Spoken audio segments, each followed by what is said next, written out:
President Johnson addresses a joint session of Congress to push a voting rights bill aimed at ending discrimination.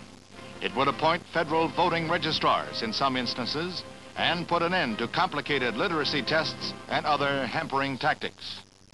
The president referred to the events in Selma as an American tragedy. And throughout the nation, even in Canada, there were marches through the streets of towns and cities. In New York's Harlem, more than 15,000, half of them white, filed somberly through the streets in quiet but agonized protest. The events in Selma had been brought to a climax by a nighttime attack on a white Boston minister by white men.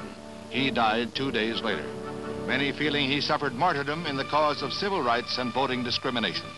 The next day, 4 men were held for his murder. For the Reverend James J. Reeb, the demonstrators write his epitaph with this tribute. Sprang overnight from an obscure southern town to the front pages of world newspapers. This church was headquarters in the Negro drive for the right to vote, and it was here that Martin Luther King came to lend his support to the campaign. He pointed out that from Selma's 14,000 Negroes, only a few more than 300 had been registered at the polls. When one group set out to march to the Capitol at Montgomery, the procession was broken up violently by state troopers and sheriff's deputies. Then Dr. King led another contingent through the town.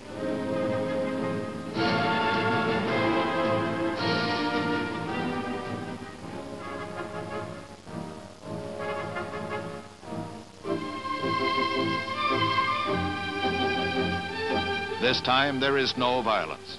The 1,000 Negroes and 400 white ministers and civil rights workers reach the end of the bridge where the cordon of troopers stand. They are ordered to turn back.